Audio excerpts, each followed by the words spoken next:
Yeah. So I'm SIan, I'm a research fellow at the University of Exeter, and I'm going to talk about Expo Engage, which is led by Joe Garrett at the European Centre, and involves a team of us from Exeter, Edinburgh and Cardiff.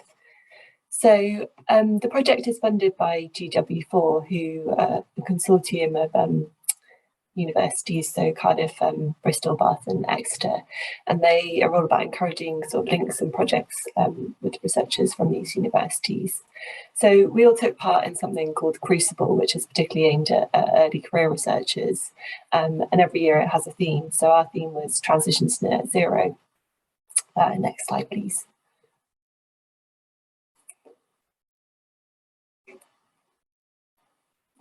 So as part of that, we sort of started thinking about carbon emissions and how the UK is not meeting its targets in terms of reducing those in order to achieve net zero by 2050. And one of the reasons for that is that these emissions are very distant in time and space. So we might be seeing extreme weather and things like that now, but that's as the result of years of emissions. But those same sources of emissions, so everything from traffic to agricultural and industrial emissions that moving on, that are causing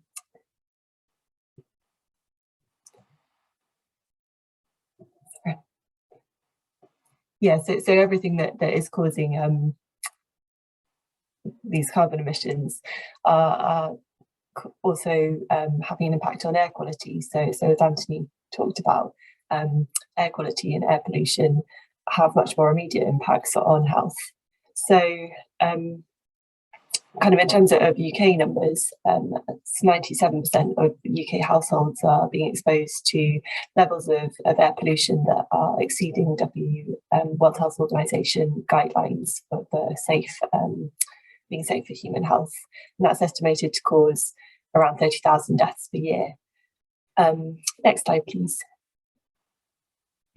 So because of these kind of much more immediate and obvious impacts, air quality could potentially act as a sort of gateway issue to engaging people with other environmental issues, and particularly for issues like air pollution, where there is this considerable spatial variation. So, for example, between rural and urban areas, having people involved can really drive change. So, kind of recent example is the River Wharfe in Ilkley, where a citizen science project with people measuring water quality there led to a successful campaign to get bathing water status for the river, and from there that means that the kind of water quality status of the river has to be improved by the Environment Agency and other bodies.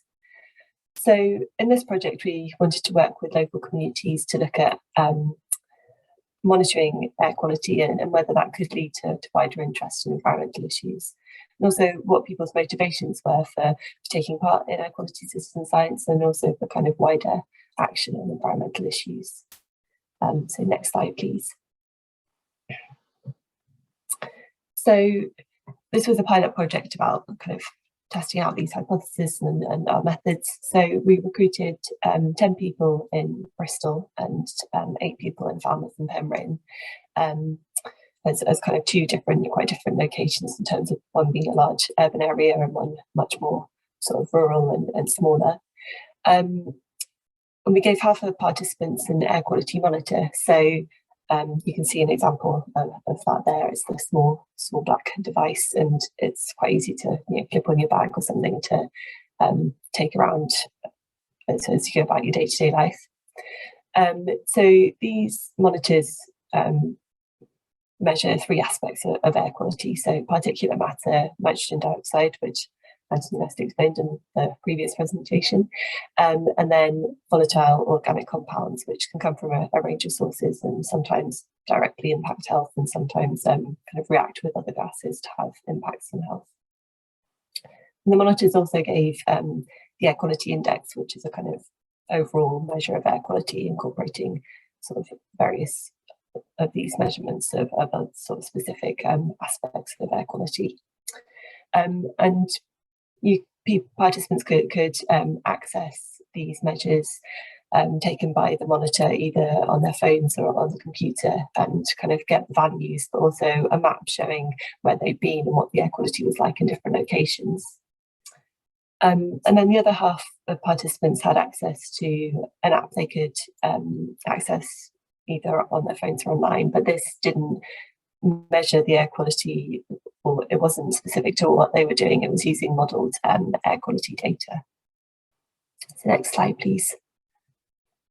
So data collection for the project, or kind of how the project worked, it was done in 2 stages. So in the first stage, people had the air quality monitor, measured air quality for 2 weeks, and then we held a workshop to discuss that and their experiences.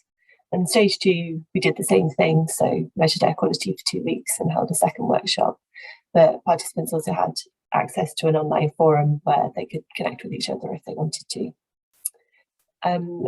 And there was a daily diary to complete, sort of talking about or thinking about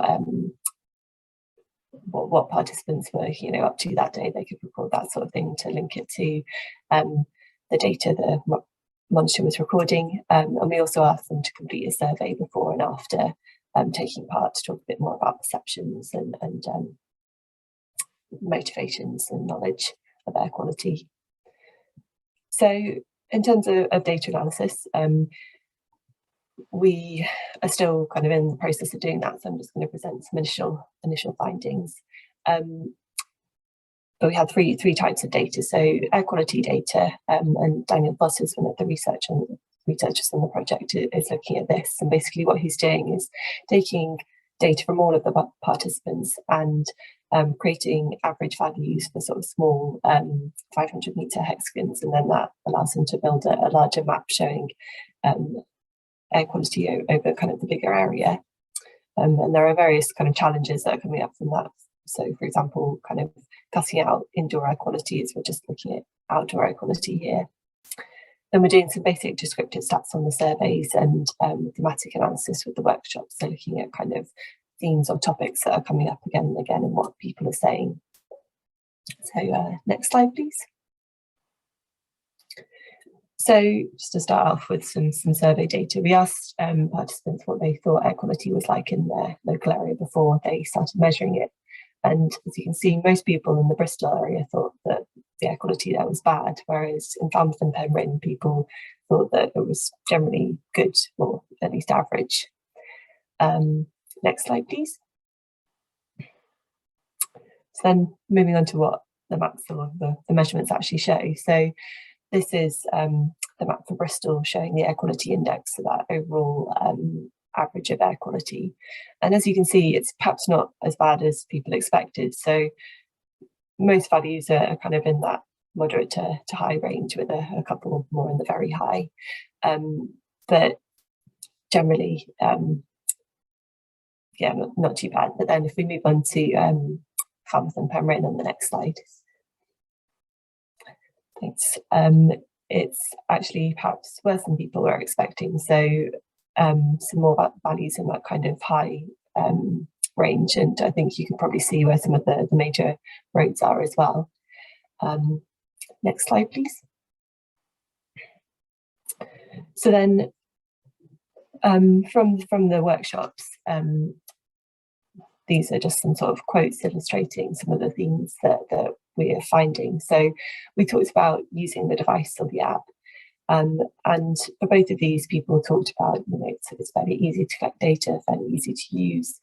But with the people who are using the app rather than the monitor, so the people who weren't collecting their own data, we've got a quote from someone here which is quite kind of illustrates how people found that, saying it's kind of like using a weather app, like you don't necessarily want to check it all the time, whereas people who were measuring air quality themselves were much more engaged with checking the data.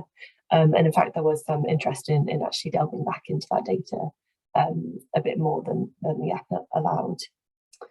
And then kind of I don't know if we can go back to the last one, but the motivations for taking part, people talked really about kind of curiosity and interest in that, but particularly linking that to their local area, so wanting to know about the place that they lived in and what things were like there. And then this kind of, well, I think both these quotes say something about, hopefully giving something back and contributing. So participants talked about wanting to either contribute data to researchers, but also thinking about kind of taking action on climate change, whether there was the possibility of using data to create change, for example, with taking it to local councils and things like that. Next slide, please. So then there are various themes coming up around the actual air quality that participants were seeing in the measurements they were taking.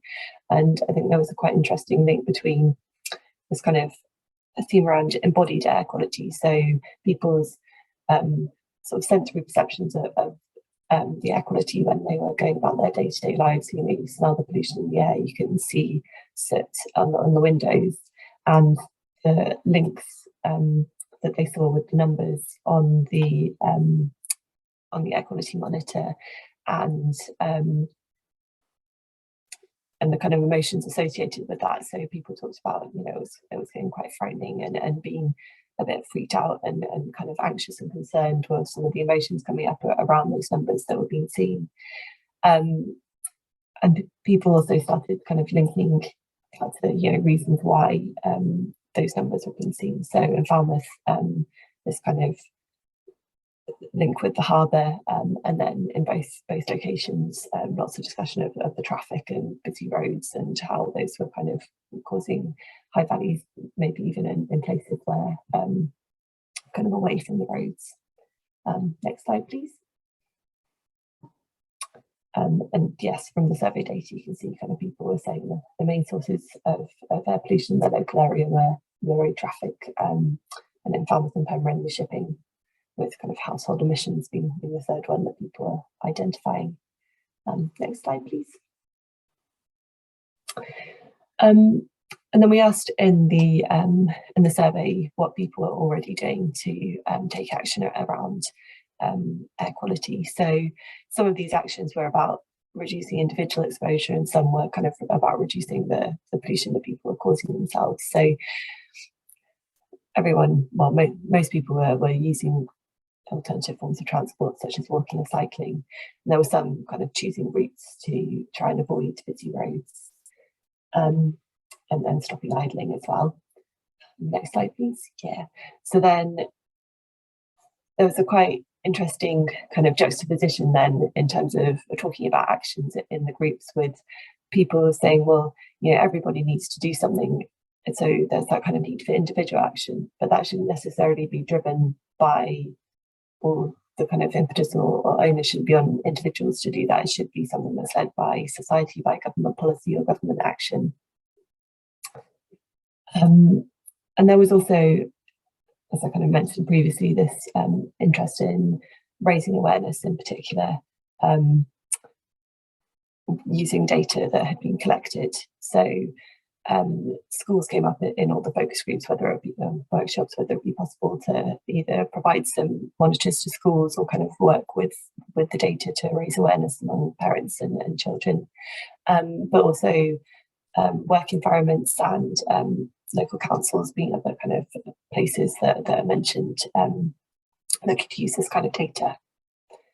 Next slide, please. So then just a kind of few quick next steps from us. So we've applied for some more funding for a project specifically to work with low income communities and try and kind of co-produce some research, as often low income communities are kind of exposed to the worst air quality. We've also been linking up with Then Try This to test out one of our air quality monitors and kind of how it compares to what they're doing. And we're also working with our participants still to produce outputs from the project to make sure those are accessible, and to kind of support these ideas for future use if possible. And we'd be interested in kind of any ideas or opportunities that anyone here has for uses or taking the project forward. Yeah, and then next slide, please. I just want to say thank you to everyone who took part.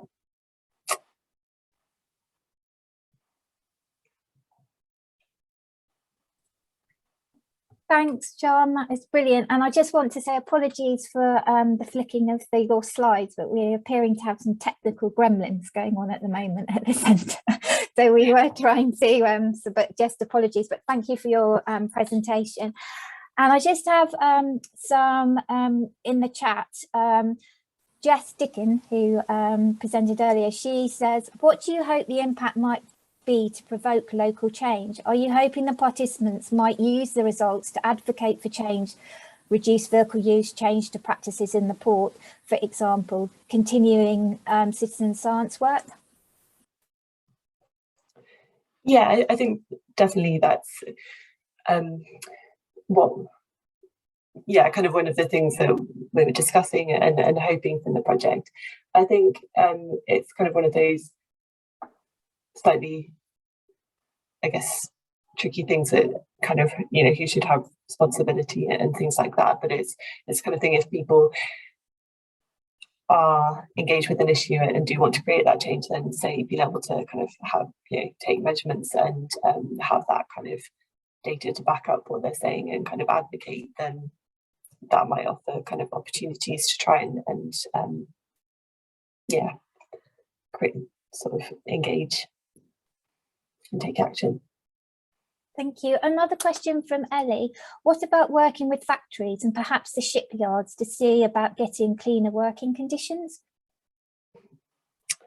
I mean, I think that would be interesting in terms of, I don't know whether, some sort of project around whether people who are working there would be interested in having the monitors for a bit of that, and then kind of taking those measurements. It would be something that would be interesting, and certainly like one of the examples that was someone talked about in one of the workshops was that they were moving, their offices were moving, and they were really interested in being able to measure air quality at the kind of old site and the new site, as they were quite different. One was in the city centre, one was further out, so it would be an interesting thing to do. And Colin Roberts asked, would local airspeed have an effect on measures?